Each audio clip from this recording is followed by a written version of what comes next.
श्री जगन्नाथ संस्कृति प्रचार संस्थान पुरी श्रीमंदिर श्री महाप्रसाद आस पुरी जिबा आउ जगाकू देखिबा अबढ़ा टिके खाइबा। अबढ़ा खाइबार नियम एक अबढ़ा तळे बसी खाइबा दरकार कारण एहा महाप्रसाद। प्रसादर अर्थ प्रभु साक्षात दर्शन। दुई अबढ़ा खाइबा समयरे निज निज भितरे कथाबार्ता हुअन्तु नाही कारण निज भितरे गपिले अबढ़ा डालीर स्वाद जानी पारिबे नाही। तीन अबढ़ा खाइबा आगरू भल भाबरे हाथ गोड़ धोई हुअन्तु आउ जदि सांगरे छोट पिला अछंती तांकू भी धोई धाई दियंतु।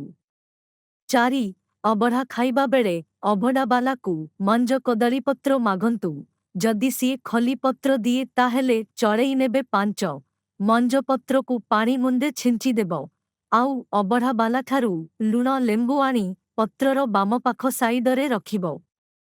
छ तापरे अबढ़ा को आनंद मनरे खाई पत्रकू आउ कुड़ुआकू अलिया रखा जगारे रखी हाथ धोई बड़दाण्ड को भल करी देखिब। आरे जोउठी हाथ धोइब सेइठू बड़दाण्ड पूरा सुंदर देखा जाए।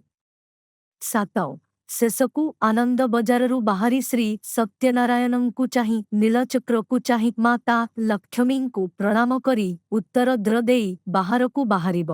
बार जहा भी हेउ अबढ़ा खाइबार सुजोग मिलिले केबे हाथ छड़ा करिबनी। जदि केबे घरकू अबढ़ा आसे ताहेले घरर वातावरण पूरा पवित्र होई जाए। अबढ़ा घरकू आसिले निजे खाइबा आगरू प्रथमे सबु देवादेवी मानंकू टिके अर्पण करंतु। जदि केबे अबढ़ा घरकू आसे ताहेले प्रथमे कदली पत्र आनी धोईकी रखंतु, लुण रखंतु, लेंबू निश्चय काटिकी रखंतु।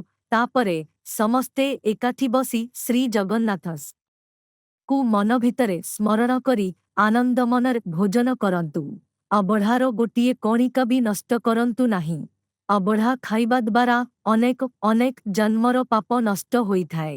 अतृप्त आत्मा को जदि एहा अर्पण करा जाए से भी तृप्त होइथाए आउ ताकू वैकुंठ प्राप्त होइथाए। अबढ़ा भोजन परे एमिति लागे सते जेमिति अमृत भरा कलश गोटिए ढोकरे पीई देइछ। जय जगन्नाथ।